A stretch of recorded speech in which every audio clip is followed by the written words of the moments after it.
جنات عدن التي وعد الرحمن عباده بالغيب إنه كان وعده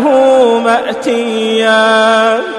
لا يسمعون فيها لغوا إلا سلاما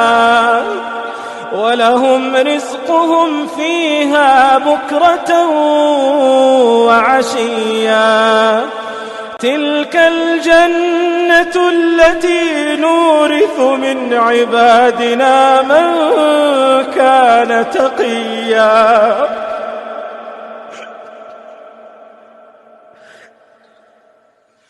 تلك الجنة